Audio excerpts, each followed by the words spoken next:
Estamos empezando la cuarta clase de este curso que se llama Ejaltzu, que habla sobre básicamente superación personal, entendiendo cómo definimos realmente el egocentrismo y cómo vamos a luchar contra él. En los capítulos que van a venir a continuación, específicamente la semana que viene, vamos a entrar más en detalle y vamos a entender herramientas muy prácticas para trabajar el ego. Así que va a ser muy productivo para todos nosotros.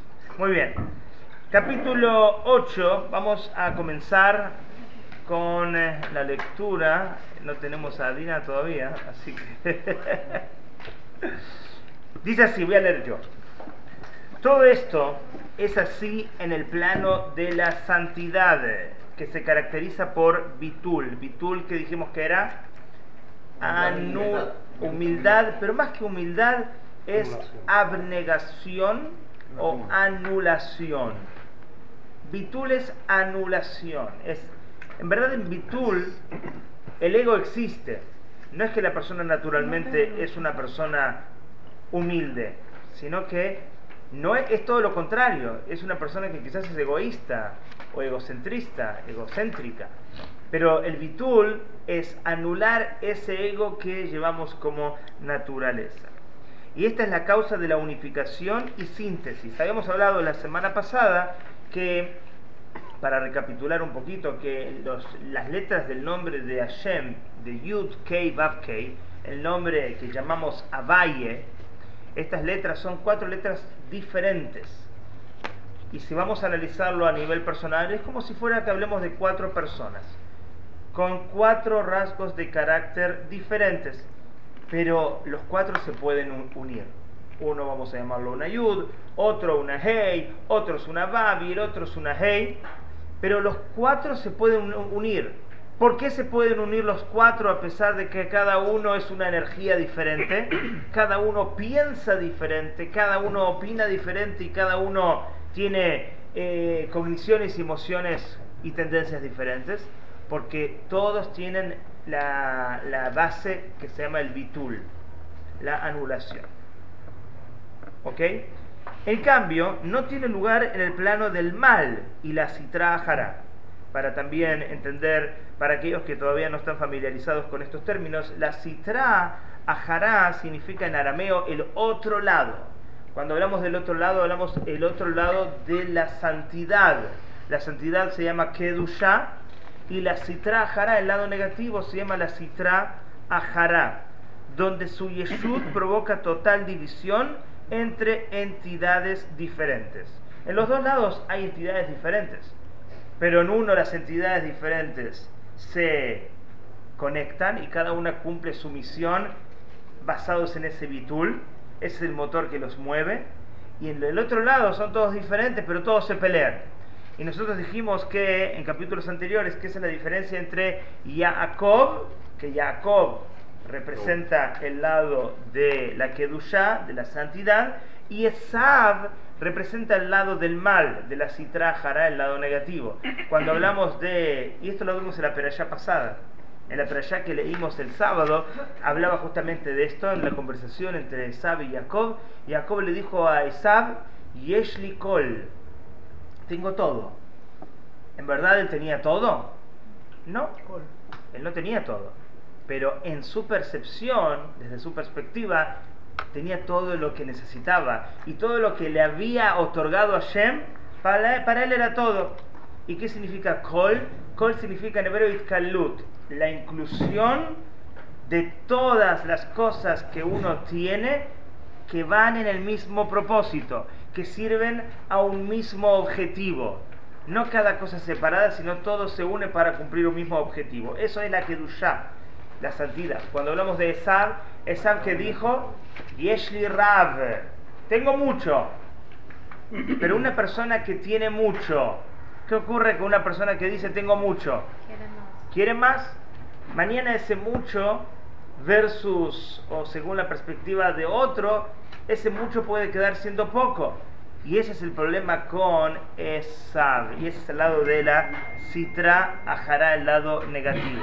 En el lado negativo hay siempre peleas y hay siempre división, porque la base, el motor del lado negativo es el Yeshut. Yeshut es la antítesis del Bitul. Bitul, dijimos, es abnegación, es humildad, es anulación. Yeshut significa egocentrismo. Y cuando la base es egocéntrica, entonces hay dos personas y hay tres opiniones. Hay dos personas y hay peleas. Cada uno no acepta su lugar y cada uno va siempre a provocar peleas y distorsiones en cualquier grupo que exista. Y cuando se habla de Esav, se habla de que él tenía ¿cuántas personas en su grupo? Se habla de 6. Y dice Shisha Nefashot, 6 almas. Cuando se habla de Jacob, ¿se habla de qué? Shiv'im Nefesh, 70 almas. Es verdad, hay muchos y no son todos iguales. Uno es de derecha, otro es de centro, otro es de izquierda, pero como están todos con un mismo objetivo, entonces hay aquí, siéntese aquí, no hay problema, hay inclusión. Para resumir, donde hay santidad, hay inclusión. Donde hay lo contrario, hay división. Muy bien. Dice así: en su raíz, esta es la principal diferencia entre las sefirot de Tohu y las de Tikkun. ¿Se acuerdan de esto? Hay muchas personas nuevas aquí, pero voy a tratar de resumirlo muy rápidamente, aunque es un concepto cabalístico. El concepto dice que antes de que este mundo fuera creado, este mundo se llama desde su creación el mundo del Tikkun, el mundo de la reparación. ¿Qué hay que reparar? Hay que reparar algo que era un problema que surgió en un mundo espiritual que se llamó el mundo de Tohu. Antes del mundo de Tikkun, antes de este mundo físico, existía un mundo espiritual, y ese mundo espiritual se llamaba el mundo de Tohu, que se traduce como el mundo del caos. ¿Qué ocurría en ese mundo? En ese mundo, y para los que ya lo escucharon, viene bien como repaso, en este mundo de Tohu, que se formaba como este mundo físico, también se forma con recipientes y con energías, receptáculos y contenido. Por ejemplo, en la persona, que la persona se considera un mundo pequeño, el Olam Katan. La persona tiene un receptáculo. ¿Cuál es el receptáculo? El cuerpo. ¿Y cuál es la energía? El alma. Perfecto. Luz y el receptáculo, el foco. En todas las cosas de este mundo físico tenemos recipiente y tenemos contenido, a nivel físico y mucho más a nivel espiritual. En el mundo de Tohu, el mundo que existía antes de este mundo físico, también existían recipientes y contenido, pero no eran recipientes físicos. Pero al lado de la energía que estaba dentro de esos recipientes, era más físico en proporción a la energía interior de esos recipientes, aunque no llegaban a ser físicos. ¿Cuáles eran las energías que existían en esos recipientes? Las sefirot. Las sefirot son energías, emanaciones divinas de Hashem, manifestaciones de Hashem, que se llaman Gesed, Geburah, Tiferet, Netzach, Od, Yesod y Malchut. Vamos a analizar dos. Gesed.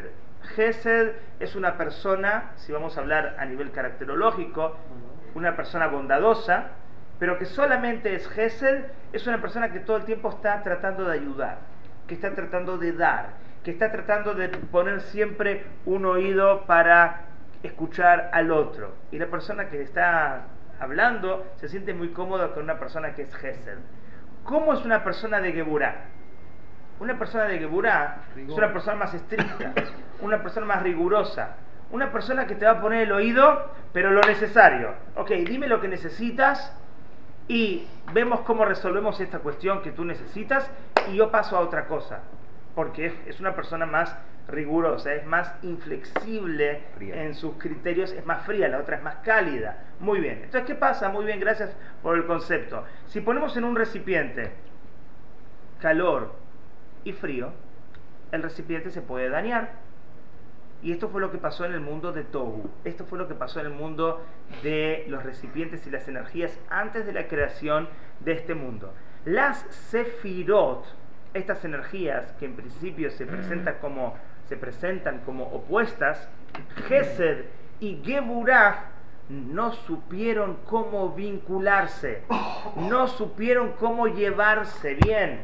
Cada una tenía que ser rey. No, yo tengo mi corona, y decía Gesed, y Geburah decía, pero yo también tengo mi corona, como el ejemplo que habíamos puesto, dos actores principales en el mismo escenario, y los dos quieren sobresalir, pero me toca a mí ahora. No, pero yo quiero aparecer, a ti te toca después. Cada uno quiere ser el protagonista, y eso es un problema. Cuando yo no sé darle el lugar al otro, es porque mi ego está muy grande, y ese era el problema de la Sefirot en el mundo del Tohu. Así explica la Kabbalah. En el mundo del caos, cada Sefirah decía, yo reino y tú no. Entonces los recipientes explotaron, y esto es lo que se llama en la Kabbalah Shvirat HaKeilim, la rotura, el quebramiento de los recipientes. Los recipientes no aguantaron esa pelea de energías entre Gesed y Geburah y todas las Sefirot que son opuestas una a la otra. Todos son atributos de Hashem. Sí, pero ya en un plano muy espiritual también. También espiritual, pero alejado de la esencia de Dios. Cuando ya nos alejamos a nivel de mundos de la esencia de Dios, incluso en los planos espirituales puede haber ego. Y vamos a ver más adelante de este concepto también. Entonces, ¿qué pasa? Las energías estas cayeron porque los recipientes no pudieron contenerlas más. ¿A dónde cayeron esas energías? Cayeron en el mundo físico. Se habla en la Kabbalah de 288 energías divinas que cayeron en el mundo físico y están en cada cosa del mundo material. Y cuando yo utilizo esa computadora, ese celular que está grabando un shiur y está utilizándose positivamente con un propósito de kedushá, de santidad, entonces esa chispa, esa energía que cayó del mundo del caos y entró en el mundo físico, es de vuelta a su origen. Obviamente nosotros no lo vemos, porque si lo veríamos perderíamos nuestro libre albedrío, pero así explica la Kabbalah, que esas chispas bajan al mundo físico, y por eso el judío 6 días trabajarás y el 7º descansarás. Pero la involucración del judío con el mundo material es constante. ¿Por qué? Porque el mundo material es el objetivo. De ninguna manera. Porque dentro del mundo material están las chispas de divinidad que cayeron de esa rotura de los recipientes del mundo de Tohu, y uno tiene que encontrar en el mundo material esa energía divina. ¿Cómo la encontramos? Cuando utilizamos la mesa para estudiar y no para sentarnos a jugar naipes y hablar mal del otro, y cuando utilizamos cada cosa del mundo material para un propósito divino. Es la famosa pregunta que siempre hago, uno de los mejores ejemplos que más me gustan, cuando preguntamos cuánto vale una botella de agua. Ahora estuve en Ecuador y valía 22 centavos. Nunca había escuchado un precio tan barato. Pero normalmente que decimos $1 vale la botella de agua. Pero ¿qué ocurre cuando esa botella de agua la utilizo de esta manera? Estoy en el desierto, digamos, y hay una persona que hace 3 días no toma agua. Según la Mishnah, abriendo un paréntesis, si la persona no toma agua durante 3 días va a morir, seguramente. Y yo le salvo la vida a esa persona dándole esta botella de agua. ¿Cuánto ahora vale la botella de agua? Una fortuna. ¿Otra opinión? No tiene valor. No tiene valor. ¿Otra opinión? Incalculable. Incalculable. Una vida. Miren qué interesante lo que está pasando aquí. Hacemos la pregunta. Todo el mundo sabe que en un principio la botella de agua vale $1, pero ahora, y en eso no había discusión, Ahora que la botella de agua salvó una vida, uno dice una fortuna, otro dice no tiene precio, el otro dice incalculable, el otro dice una vida. Todos estamos de acuerdo que el valor limitado de este concepto material pasó a un valor ilimitado. Es tan ilimitado que no sabemos cómo definirlo. Y esto es lo que ocurre de la misma manera cuando nosotros nos conectamos con cualquier aspecto del mundo material, porque es una mitzvah de la Torá. 6 días trabajarás, 6 días te conectarás con el mundo material, pero ¿por qué? ¿Y cómo? Haciendo del mundo material un mundo que en un principio tiene un valor limitado de $1 como la botella de agua, y transformarlo con nuestra actitud, con nuestra función, en un valor ilimitado, incalculable, una fortuna, la vida misma, la llegada del Mashiach, el Olam Abba. Es transformar lo material en limitado a ilimitado. ¿Y por qué lo tenemos que hacer? Porque dice la Kabbalah, dentro del mundo material se encuentran estas chispas, estas energías nitzutzot shel kedusha, que cayeron de Shvirat HaKelim, de la rotura de los recipientes. Y nuestra tarea es hacer volver estas energías ocultas como tesoros en lo material a su origen espiritual. Y por eso este mundo, repetimos, se llama el mundo de Tikkun, el mundo de la reparación. Queremos reparar esos recipientes que fueron rotos antes de la creación de este mundo. Y por eso sigue y dice: las sefirot de Tohu se caracterizaban por una actitud de egoísmo, declarando cada una de ellas: yo reinaré, exclusivamente yo y ningún otro. El reinado también implica una actitud de yeshut y expansividad. ¿Qué significa esto? Yeshut es el egoísmo.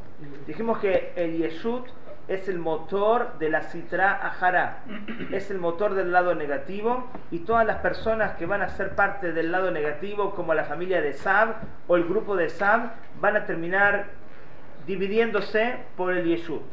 Y acá es muy interesante, el Yeshut hace que la persona busca extenderse por todos lados. Me hace recordar la historia famosa de aquel rabino que está caminando y siempre lo pisan. Entonces ya se enojó mucho, se puso bravo y fue a hablar con el Rebbe y le dijo: Rebbe, la verdad que ya estoy muy molesto, estoy muy frustrado, no lo soporto más. Cada vez que yo entro a la sinagoga la gente me pisa.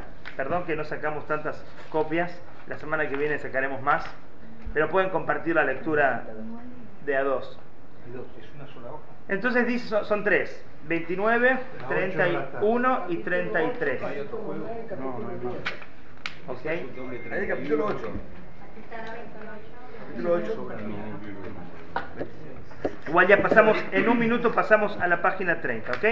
Entonces, el punto es que este rabino estaba muy frustrado porque siempre lo pisaban. Entonces, lo que ocurrió es que fue a pelear con su Rebbe. Dijo: Rebbe, no aguanto más.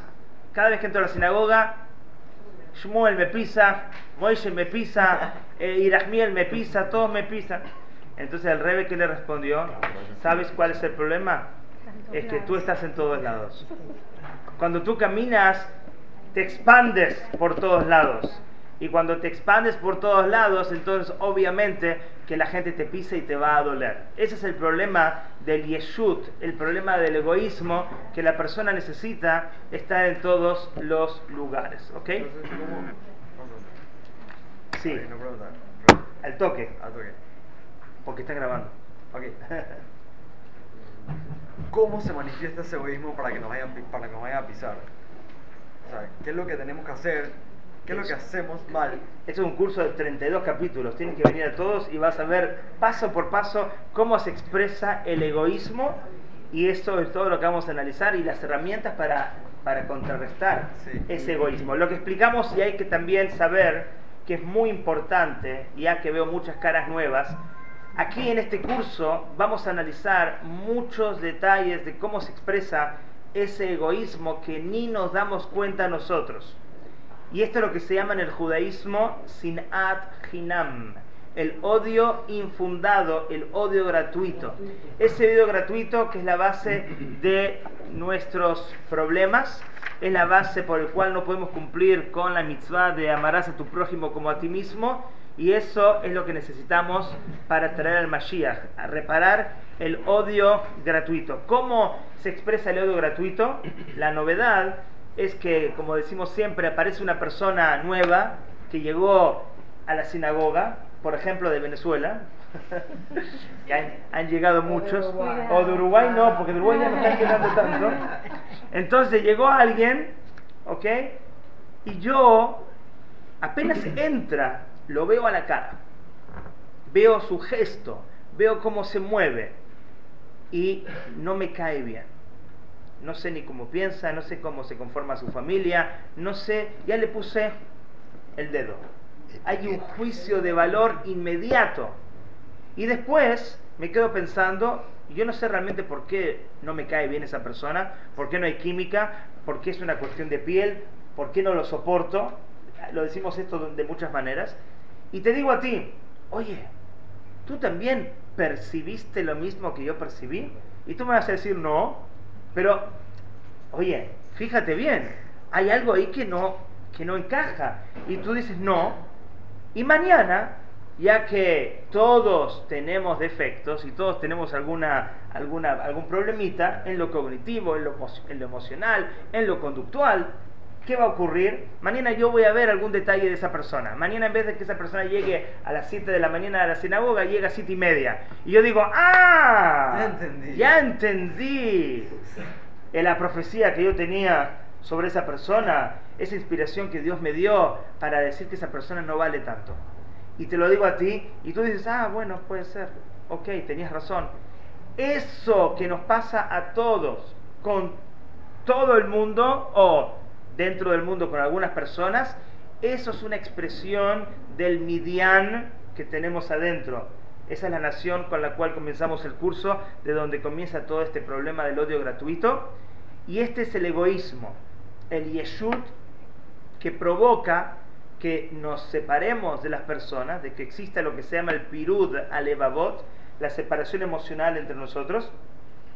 Y lo peor de todo es que lo justificamos. Lo justificamos con los defectos que la otra persona, que podamos llegar a ver en la otra persona. Y lo que queremos en este curso es entender que eso no es algo natural y que es incluso ilógico, es irracional, cuando toda la vida pensamos que era algo supernatural. ¿De dónde proviene esto? De la rotura de los recipientes, de Shvirat HaKelim, como estamos explicando aquí. Entonces casi todo lo que conocemos que es natural, por decirlo así, no es natural, simplemente nosotros pensamos que es natural y por eso simplemente lo dejamos así. Correcto, pero hay que trabajarlo. Vamos a ver. Dice así, por eso su bitul fue solo en el nivel de... el reinado también implica una actitud de yeshut y expansividad. Por eso su bitul fue solo en el nivel de ratzó, el anhelo por la unión con Dios, y no en el de shov, el regreso a la propia existencia creada y la subordinación de la voluntad propia a Dios, como es sabido y se explica en otra parte. Ahora, otro concepto cabalístico que aparece aquí. ¿Por qué? Porque si las sefirot en el mundo de Tou eran reyes, la pregunta no es, ¿un rey no tiene derecho a ejercer su atributo de malhut, su atributo de soberanía, su atributo de poderío? Un rey tiene aparentemente el derecho de tener un poquito de ego, ¿no es verdad? Si el ego es, el rey es pura humildad, no puede ejercer como rey. ¿Cuál es el problema entonces? Todos tenemos que tener un poquito de expansividad. Todos tenemos que tener nuestro lugar, y cuando, por ejemplo, ahora yo estoy dando el shiur, si alguien de ustedes se para y me dice, yo quiero continuar el shiur porque tú lo das muy mal y porque tú no estás leyendo bien, a mí me gustaba como leía otra persona, entonces, ahora lees tú. Ahora me toca. Sí. Entonces, yo, si lo permito, soy un tonto. Porque este es mi trabajo, este es mi espacio, yo tengo que tener un poquito de saber cuál es mi lugar. Tengo que tener un poquito de ese atributo de malhut, expansividad. Pero tengo que saber hasta cuándo yo lo aplico. Tengo que saber cuál es el límite. Y esto, correcto, una autoestima que no se convierta en ego. Esto es lo que se llama en la Kabbalah Ratzó. Hay dos dinámicas, Ratzó y Shuv. Son dos dinámicas espirituales. Escuchen bien, es un concepto nuevo para todos. Ratzó, a ver quién se anima, los que saben hebreo, ¿de qué palabra viene? No, de Ratzón también, pero otra que tiene que ver con razón también, pero viene de Ratz. ¿Qué es Ratz? Correr. ¿Qué tiene relación con razón también? Porque razón, la voluntad, es algo que te hace correr. Si no tienes voluntad, no corres. Esto es una dinámica espiritual de que la persona, pero más bien no la persona, el alma quiere correr ante la presencia de Hashem. Es una inspiración tal que el alma siente que de alguna manera quisiera dejar el cuerpo. Estamos muy lejos de eso, pero bíblicamente hubo personajes en la Torá que tuvieron ratzó. ¿Quiénes fueron ellos? Nadab y Abiú, los hijos de Aarón, tuvieron ratzó, tuvieron ese deseo y eso que el alma corrió y el alma se fue para arriba. Mismo hoy estamos festejando el Rosh Hashanah del Hasidut, cuando fue liberado el primer Rebbe de Lubavitch de la cárcel de Zarista, y dicen que el Rebbe en la cárcel tenía ese deseo él estaba tan apegado a Dios independientemente de las circunstancias y las limitaciones físicas, que su deseo espiritual era ya, Dios, devuelvo mi alma a ti. Esto es como físicamente ocurre solamente con un elemento en el mundo. El elemento que lo muestra, ¿cuál es? El fuego. Todo bajo las leyes de la gravedad baja, menos el fuego. El fuego está relacionado y representa la Neshama, el alma, que el alma siempre naturalmente, en esencia, quiere elevarse, quiere subir. Está siempre en la dinámica que se llama Ratzó.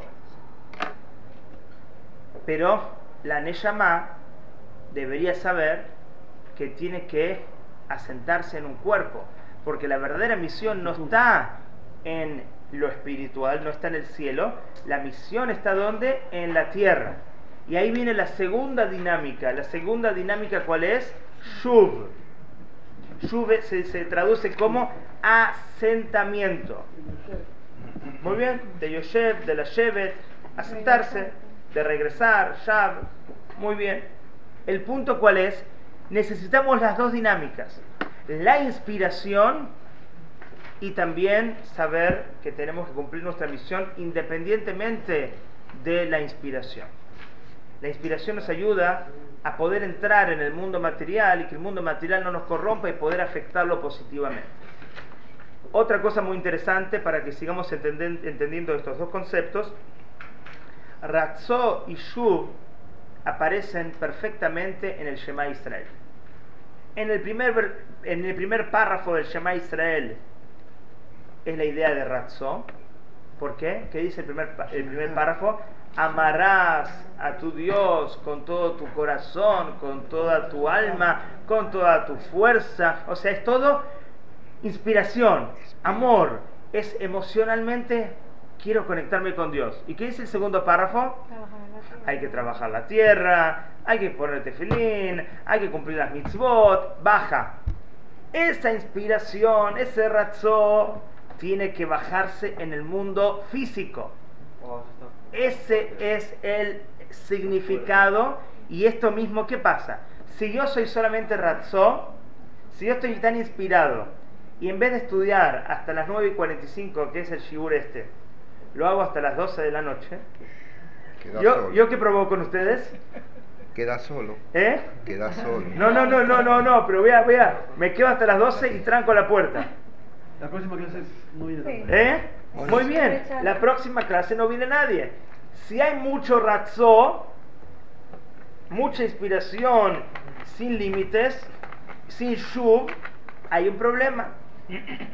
Entonces, hay que tener ratzó. Ratzó significa ese autoestima, pero hay que saber limitarlo. Hay que tener ratzó y shuv. Muy bien. Y lo que tuvieron las sefirot, a ver si todo esto que explicamos para los familiarizados en la sabiduría esotérica.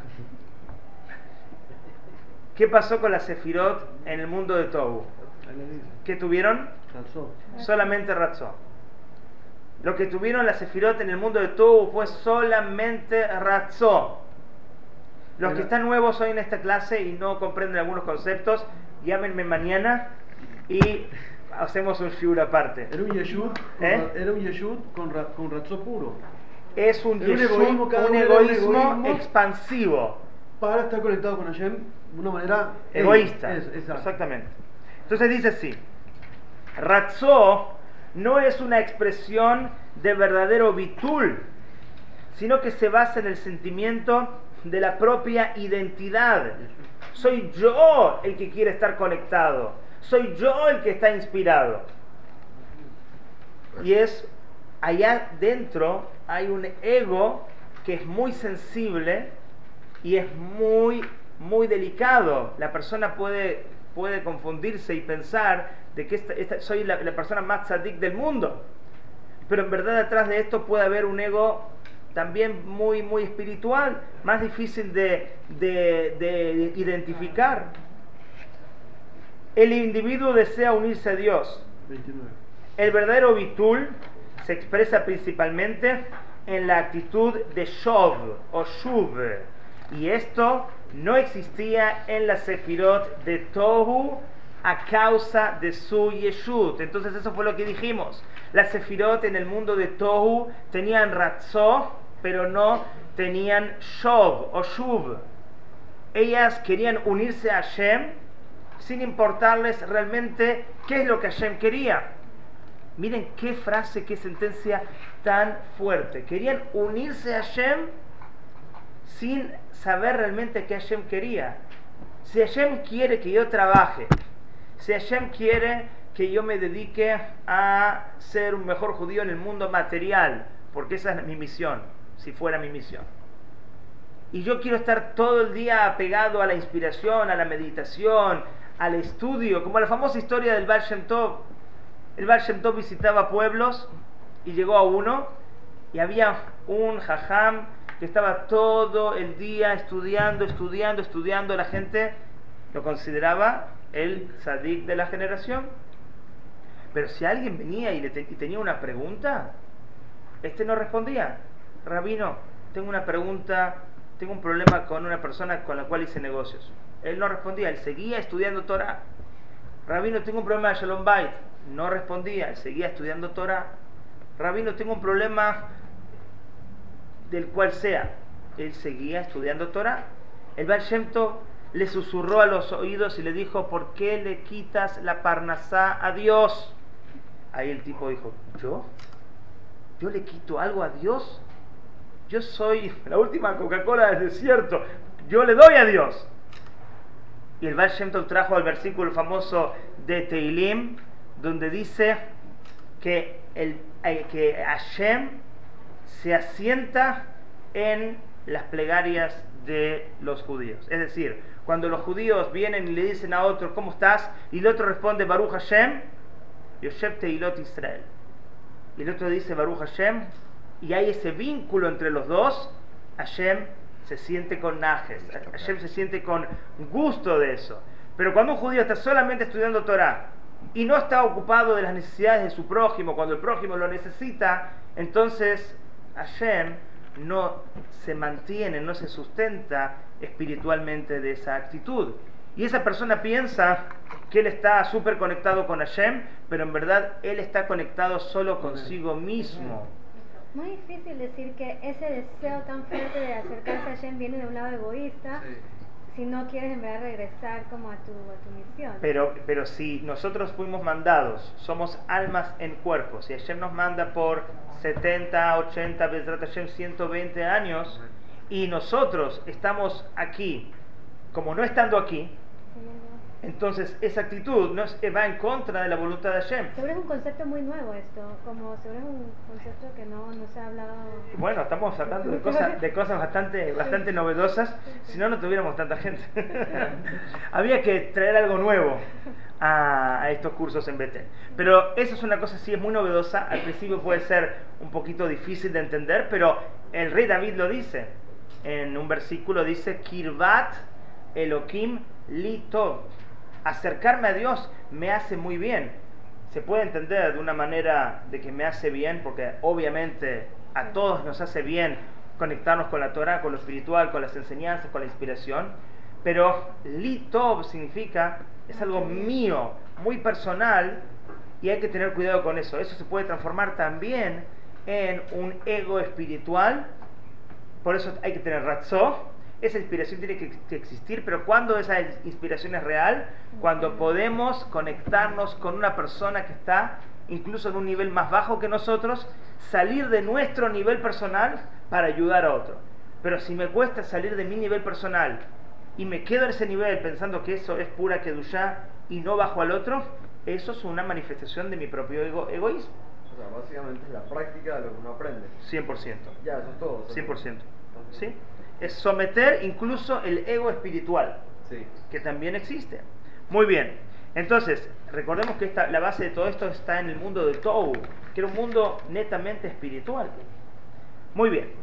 Entonces, ¿por dónde vamos? A ello se debe, Muy bien, siga leyendo, Adin. a ello se debe que fueran como ramas separadas. En contraste, las sefirot de Tikkun se caracterizan por su condición de virtud, siendo por lo tanto su característica el estado de Shem. Este estado implica una naturaleza asentada y por consiguiente dentro del plano de Tikkun la luz del infinito está asentada e investida dentro de un recipiente. Así, el plano de Tikkun es la fuente del bien y el orden presente en nuestro mundo. En contraste, la rotura de los recipientes de Tohu resultó en los planos inferiores, nuestro mundo, en la existencia del otro lado, opuesto a la santidad, que se caracteriza por su yeshut y maldad absoluta. Muy bien, entonces, ¿qué está explicando? Que en el mundo de Tikkun, donde nosotros nos encontramos, cada receptáculo, cada recipiente tiene la energía adecuada que necesita para existir y no quebrarse. Hay 4 mundos en general: el mundo mineral, el mundo vegetal, el animal y el hombre. Cada mundo, cada piedrita contiene, y según su forma, según su recipiente, contiene la energía adecuada según esa forma. Y no vemos piedras explotando, es decir, la energía interior que está dentro de cada receptáculo, cada recipiente, está en orden, porque este mundo se llama el Tikkun. Y lo mismo con los vegetales, lo mismo con la energía espiritual que hay en cada animal, en cada hombre, y dentro de cada hombre, en cada órgano, donde vemos la capacidad o la potencia o la proporción de la energía según cómo se manifiesta ese recipiente. No es mismo la energía que tiene el ojo, a pesar de que el ojo es un recipiente también, tiene un recipiente, o la mano, o el dedo del pie, o el cerebro. Cada órgano manifiesta una energía diferente, y esa energía sabemos que es o mayor o menor en calibre espiritual según las manifestaciones de cada órgano. Pero lo que vemos es que todos los recipientes se mantienen en orden. No vemos recipientes en ningún aspecto del mundo explotando, como ocurrió realmente en el mundo de Tohu. Porque Hashem creó este mundo con orden y con la base de que cada cosa en este mundo reconozca la presencia de Hashem. Los únicos que a veces no reconocemos la presencia de Hashem, que tenemos libre albedrío para sí o no, somos nosotros. Pero todo lo que existe en este mundo, la mesa está reconociendo que existe Hashem y que hay que utilizarla con un propósito divino, y por eso la mesa cumple su misión. Y lo mismo con cada cosa en este mundo físico. ¿Ok? Sigamos. Esta es la razón de la división y separación. Entonces, es el concepto de la Kelipá de Midian. El disenso, la pelea y el odio infundado hacia el prójimo, aunque aquel no le hizo mal alguno, no tocó nada que fuera suyo, ni planea maldad alguna en su contra. Muy bien, acá se están diciendo cosas muy fuertes, porque esto es para analizar y para meditar. y de aquí en adelante vamos a hablar mucho de esto. ¿Cómo se expresa el odio gratuito? Muchas veces nos peleamos con personas y realmente si analizaríamos profundamente las peleas son ilógicas. No tienen realmente... La proporción de la pelea no tiene sentido. Habíamos explicado, creo que la semana pasada o la anterior, cómo se pelean los niños con sus padres. Cuando un niño se pelea con su padre, le dice a la mamá: mami, ya no te quiero, sos la peor mamá del mundo, te odio, ya no quiero que seas mi mamá. Pasan 5 minutos, un candy de por medio, un dulce de por medio, y el niño se olvidó de todo. Los adultos no. Los adultos podemos estar peleados 5 minutos, un mes, 6 meses, hasta 120 años, Dios no lo permita. ¿Por qué? Por el ego, por el yeshut. Esa es la culpa de Midian.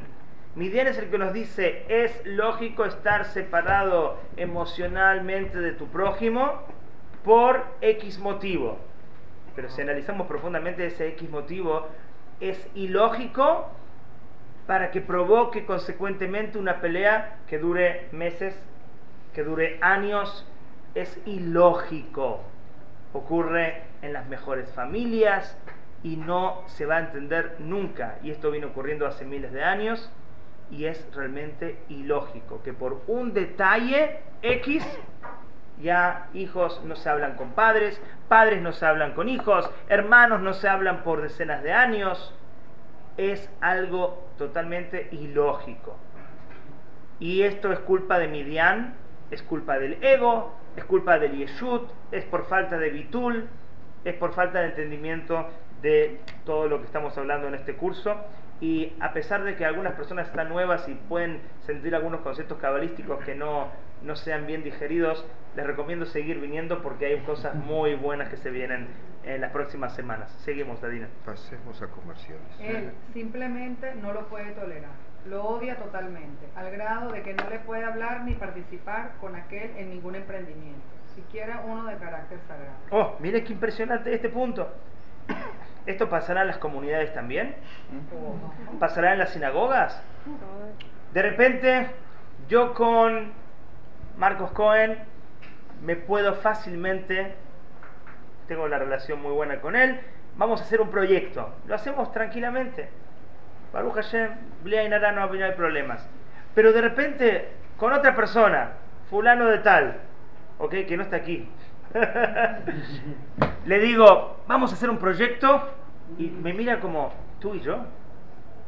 O sea, no. ¿Qué le pasa si no tenemos...? No se puede, no se puede, no hay química, no hay piel. O sea, no podemos... Si vamos a hablar con esa persona, en 2 minutos la conversación caduca, expira. No prosigue la cosa. ¿Por qué? Porque cada uno tiene un juicio de valor hacia la otra persona, y con ese juicio de valor le pone una X a esa persona y no avanza la relación. Si nos podríamos a pensar lo que se pueden lograr con la conjunción de los dos juntos, sería algo muy grande, porque cada uno pondría su talento y cada uno complementaría al otro. Pero no, incluso en lo sagrado, incluso en lo comunitario, más adelante, creo que faltan 2 capítulos, vamos a ver, incluso en los planos rabínicos. Esto es el dolor más grande de este curso, es cuando el Rebbe Rashab va a hablar de que el yeshut, el egoísmo más grande, está en la plana mayor, no está en el pueblo, está entre los rabinos, está entre los matarifes, entre los shohatim, está entre los que son líderes comunitarios. Ahí es donde el ego se expresa mucho más y es donde hay que realmente trabajarlo, porque eso depende los días buenos que vendrán. Sigamos. La causa de esto: su propio yeshut no da lugar a ningún otro.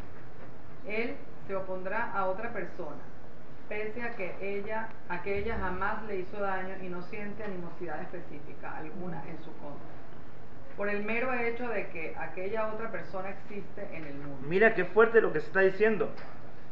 Repítelo de vuelta. Él se opondrá a otra persona, pese a que aquella jamás le hizo daño y no siente animosidad específica alguna en su contra, por el mero hecho de que aquella otra persona existe en el mundo. Esa persona existe. ¿Y qué significa que esa persona exista en el mundo? Y eso me provoca a mí un malestar. Si no me hizo nada, ¿lo que está diciendo el Rebbe Rashab es algo lógico o es algo que pasa? La persona existe y me molesta, pero no me hizo nada. ¿Y por qué me molesta? ¿Alguien me puede explicar esto? Porque puede resultar una competencia para esa persona. Excelente. O porque tiene actitudes o valores o es admirado ante la comunidad. Muy bien, y yo quiero ser admirado. Entonces, eso es lo que pasa. O Cuando... porque esa persona, como usted lo dijo en un principio, puede ser que sea diferente, quizás en la manera de actuar, o quizás en la que no está mal, simplemente es diferente. Y esa persona no tiene una visión más amplia. Entonces quizás se asusta o quizás genera una cierta envidia. Exacto. Vamos a hablar de la envidia también más adelante, que es una ramificación de este tema de Midian y del ego también. Perfecto. Todo lo que está diciendo es perfecto. Esa persona, en principio, si existe, baja de alguna manera mi protagonismo. Se transforma en una competencia para mí. Y eso me lastima. Eso me pone bravo. Entonces, si esa persona existe y representa una competencia para mí, hay que bajarlo, hay que hablar mal de él, hay que tratar de desacreditarlo. Todo esto son las características del odio gratuito y de Midian. Sigamos. Con ello resta de su yeshut y por eso no lo puede tolerar, lo odia y con más razón no puede unirse a ella. Esta situación reina en cada comunidad judía, en razón de nuestros múltiples pecados, en estas últimas generaciones. En cada cuestión de interés público hay diferencias de opinión, y más particularmente en aquellas que atañen a temas sagrados. Por ejemplo, cuestiones que hacen a los rabinos, los shohatim, cuestiones sinagogales y similares. A la gente le es imposible unirse, todo lo contrario. Si uno dice una cosa, otro dirá lo contrario. Lo que éste construye, aquel destruye. Estas diferencias de opinión son de hecho una división de corazones, y que uno disienta con la opinión del otro no se debe a que así lo dicte su razonamiento, sino más bien porque así quiso impulsivamente, pero no por un razonamiento premeditado. ¿Por qué quiere aquella persona tal y cual cosa? Solo porque su cólera... No, su colega. Su colega, perdón. Quiere otra, que entre odio, madre. Se me vino. Solo porque... Está leyendo en memoria. Sí, su colega quiere otra. El principio rector es que se debe querer y decir lo contrario al otro. Mira qué impresionante. Te digo una cosa, me pasó con algunas personas. O sea, uno dice A y el otro sin pensar ya no está de acuerdo. ¿Pero por qué? Ni pensó, solamente porque él lo dijo. Está predispuesto. Ya está predispuesto. Una animosidad ya declarada. Sí, el otro dice A y uno se queda pensando, pero no pensaste ni en lo que dije. No, porque si Pero no tiene quizás- alimentación va a decir A porque está en otro mundo. Sí. Quizás yo dije A y alguien me contradijo. Vamos a decir que alguien no está de acuerdo conmigo, puede pasar. Pero el tercero, que tiene animosidad contra mí, se va a unir con el otro y va a apoyar al otro, lo va a aplaudir. Y él tiene razón, el rabino no. Esto es una característica que muchas veces la tomamos como algo natural, como algo correcto, como algo lógico, basado en mi capacidad intelectual, pero en verdad no tiene nada que ver con eso. Es impulsivo, es algo totalmente conectado con nuestro ego, porque al otro no me lo trago. ¿Los alumnos de Rabbi Akiva tienen algo que ver con esto, con lo que pasó, con esto? 100%. Sigamos. El principio rector es que se debe querer y decir lo contrario al otro. Semejantes disputas surgen a causa de la división de corazón, el hecho de que uno no puede tolerar al otro y por consiguiente se vuelven adversarios. En consecuencia, se arruinan proyectos para el bien público, incluso si son necesarios y cruciales. Esta pérdida es ignorada por completo porque en su sentimiento egoísta y errado, lo principal es que cada uno está obsesionado con su propio Yeshua.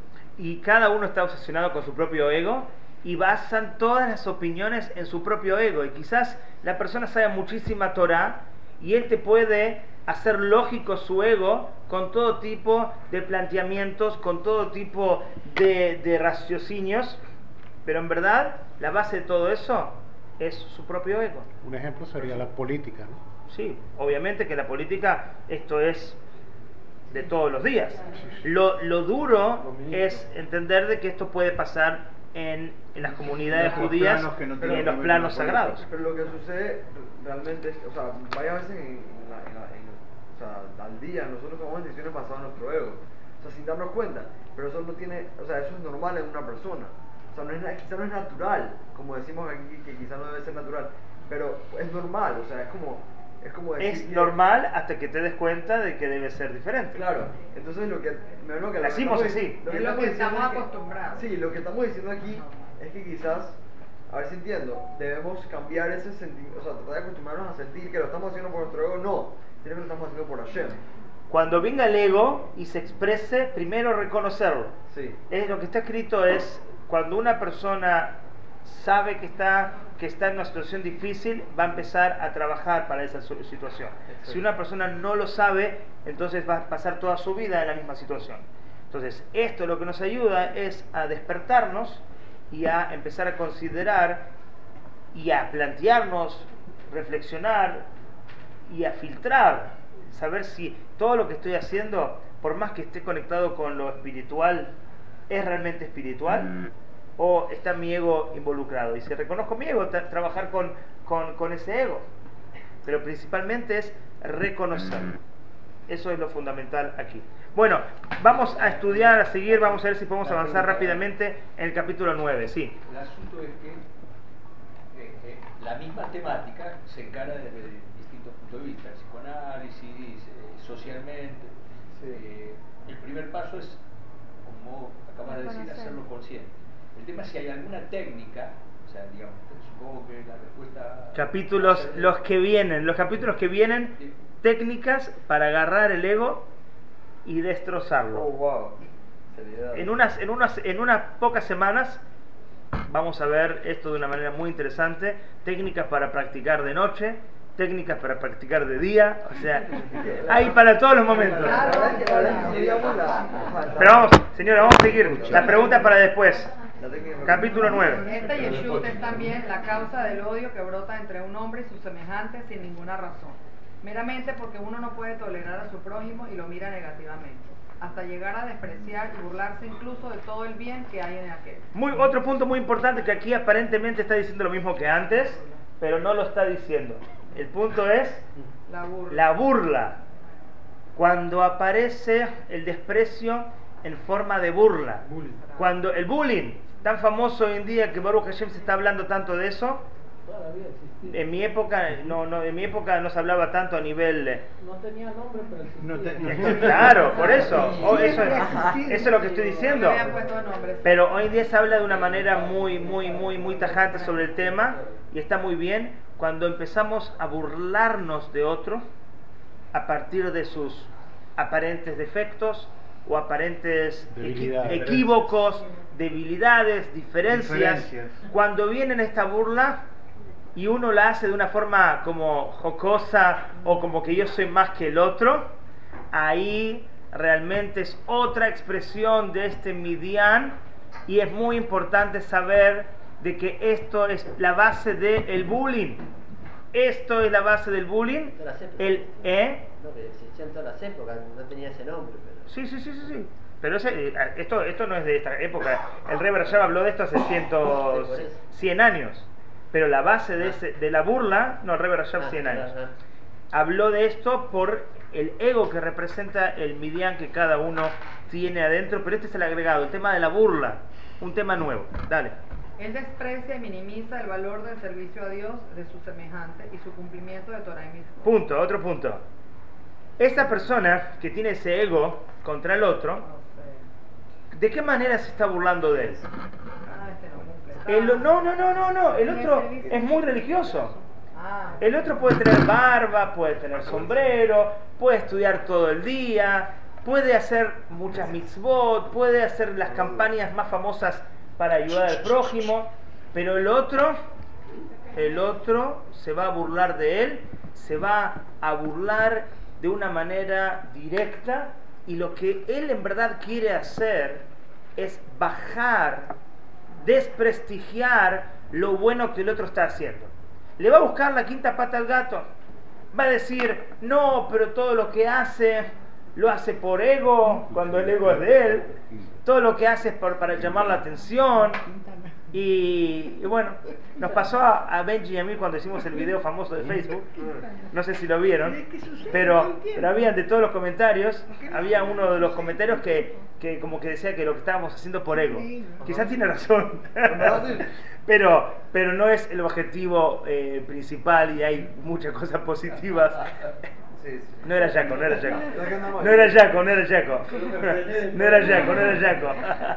Justo a Jaco te despertaste, no sé qué pasó. Bueno, dale. Aunque aquel jamás le ha hecho daño alguno, y tampoco él, por su parte, tiene planes de dañar concretamente a su prójimo, su corazón sencillamente no está del todo con aquel, y sin razón alguna en particular. A esto se alude en el versículo: dijeron vuestros hermanos que os odian, que los propios hermanos se vuelven sus enemigos. La palabra hebrea para hermano, es una expresión que denota unión, una unión más fuerte que apenas la ausencia de cualquier cosa separando a uno del otro. En consecuencia, el versículo se refiere a hermanos, implicando la condición de estar unidos y conectados, y aún así son enemigos sin causa ni razón, simplemente porque uno no puede tolerar al otro. Punto. ¿Cómo se dice entonces? Dice aquí el Rebbe Rashab, hermano. Aj viene de la palabra unión. Ahdut, Ahva. La palabra aj denota unión. ¿Por qué? Porque naturalmente los hermanos se quieren. Naturalmente los hermanos están unidos. Eso lo dijo el Martín Fierro. Martín Fierro, muy bien. Los hermanos sean unidos. El punto, sí, pero Martín Fierro lo copió de la Torá. El punto es que algo natural se hace antinatural con nuestro ego. Como decíamos antes, los hermanos que naturalmente se quieren pueden terminar peleados por toda la vida. Es la playa que viene, ¿no? Correcto, ese es el versículo, justamente. Entonces, lo que estamos viendo es que algo que aparentemente es antinatural, como pelearse con un hermano, burlarse de él, desprestigiarlo, desacreditarlo por X motivo, es algo ilógico. Y vamos a ver más adelante en el curso que cuando analizamos la parte profundamente de cómo juzgar a cada uno favorablemente, porque eso es una de las herramientas, van a aparecer muchas herramientas, pero una es juzgar a nuestro prójimo favorablemente y no como lo hacemos constantemente, negativamente, y a partir de eso negativo hacemos un crecimiento increíble para no conectarnos más con nuestro prójimo. Sí. Semejante persona no es feliz con la paz y buena fortuna de su semejante. Por el contrario, en secreto se alegra por el sufrimiento del otro, Dios libre. O, en el mejor de los casos, este no lo apena. Hoy estamos trayendo muchas cosas y muy fuertes. Escuchen bien lo que se acaba de decir. Semejante persona. La persona. Sí. Dale. Mira qué fuerte.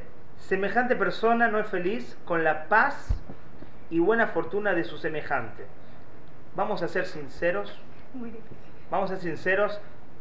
A todos nos ocurre esto. Si a otro le va mal y me alegro, bueno, estudia este curso 4 veces por lo menos. Pero si al otro le va mal y no sufres, también es un problema. También es un problema. ¿Por qué? Porque quiere decir, si es tu hermano, si es parte de tu comunidad, si realmente tenemos esa ligazón todos juntos y no sufro cuando él está sufriendo, también eso es una expresión de Midian, es una expresión del odio gratuito infundado. Sí, pero más que una indiferencia es falta de conexión, falta de la idea de hermano, falta de la idea de solidaridad. ¿Ok? Y ni siquiera con la alegría. Ahora vamos a ver eso. Ahora va a hablar de las alegrías también. En verdad, sin embargo, la persona debería sentir más angustia por el sufrimiento ajeno que por el propio, Dios libre. En cuanto a uno mismo, uno siempre puede razonar que lo merece por causa de sus propias faltas, como declaran nuestros sabios. Quien ve que sobre sí se abaten sufrimientos, que examine sus actos. Si uno busca honestamente, ciertamente hallará la razón. Y si no, puede encontrarla, dicen nuestros sabios, que los atribuya a la propia negligencia en el estudio de la Torá. Punto. ¿Qué está diciendo aquí? La Torá nos enseña que cuando el prójimo sufre, ¿cuál debe ser la actitud nuestra? Si viene alguien a mí y está sufriendo, tiene dolores emocionales, tiene situaciones económicas, y yo le digo, tranquilo, todo es para bien, ten fe, ten emuná, ten esperanza, Dios te va a ayudar, no estoy haciendo bien. Yo lo que tengo que hacer es buscar la manera de ayudarlo y decirle todo eso también, pero no solamente apoyarlo de una manera superficial. Tengo que realmente buscar la manera en cómo ayudarlo y también darle palabras de aliento. Claro, es muy fácil decir, oye, todo va a ser para bien, no estés enfermo porque Dios sabe. O sea, es muy fácil decir eso, pero también hay que proveerle a la persona, ok, mira, esto es lo que tú puedes hacer para poder mejorar, para poder atacar. Cuando se trata de uno tiene que buscar. Yo, por ejemplo, cuando el otro, siguiendo con el otro, cuando el otro tiene un problema, yo no puedo decir, se lo merece. Seguramente tiene algún pecado que él está haciendo, yo conozco la relación de él con sus padres y esto, no, Hasbe Shalom. Yo tendría que decirle a Dios, si realmente lo quiero a él de tal manera y lo juzgo favorablemente, Dios, en mi tefilá o en el medio del día, Dios, yo no entiendo por qué él está sufriendo. Él es tan buena gente. Él ayuda siempre al prójimo, él se levanta temprano y él va todos los días a estudiar y todos los días ayuda. Yo no entiendo, Dios. Esa tiene que ser la actitud verdadera para el prójimo, cuando el prójimo sufre, si yo realmente estoy conectado con el prójimo. Si yo no estoy conectado con el prójimo, ¿qué voy a decir? O se lo merece, o no voy a decir nada. O no me importa, no es mi problema. Cuando pasa algo negativo a uno no tiene que decir, no, yo soy un fenómeno, a mí por qué me está pasando esto.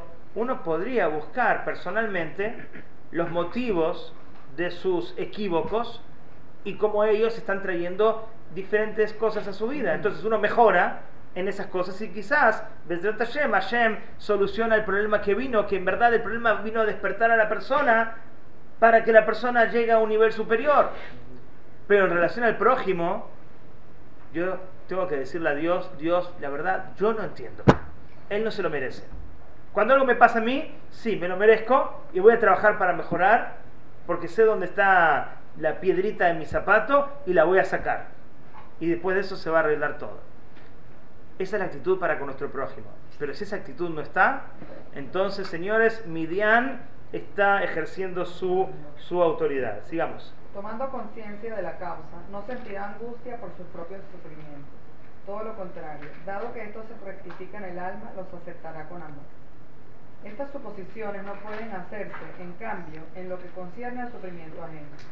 Uno debe suponer que la otra persona es buena en todo aspecto y no juzgar a los demás desde la perspectiva de sus propias experiencias, pues se debe juzgar a cada persona para mérito y creer firmemente que es, sin duda, mejor que uno mismo.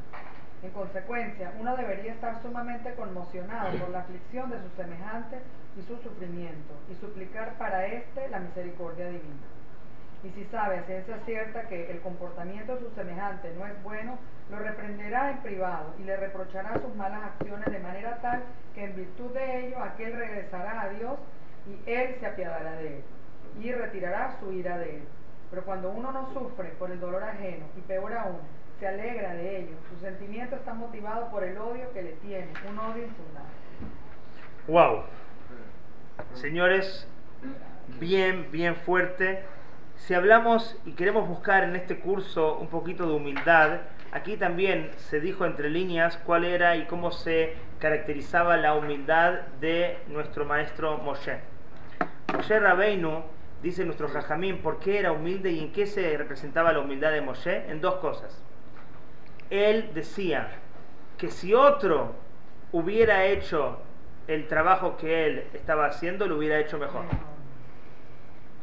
Ese era uno de los aspectos de la humildad de Moshe Rabbeinu. Y eso es lo que se mencionó aquí, que la otra persona, siempre uno, y esto dice Pirkei Avot, Evei Shafel Lifnei Kol Adam, tienes que ser tú más bajo delante de cualquier persona. Eso rompe el ego nuestro. Pero ¿cómo lo voy a lograr? Si realmente no me considero más bajo que los demás, es muy fácil. Hay algo en cada persona que está aquí que yo no tengo. Y en un segundo lo puedo descubrir. Conociendo un poquito a cada persona que está aquí, cada persona en el mundo, tiene algo que yo no tengo, y si yo enfatizo eso pequeñito, yo le doy a esa persona kavod, le doy honor, lo respeto, y ya a partir de ese aspecto él es más que yo.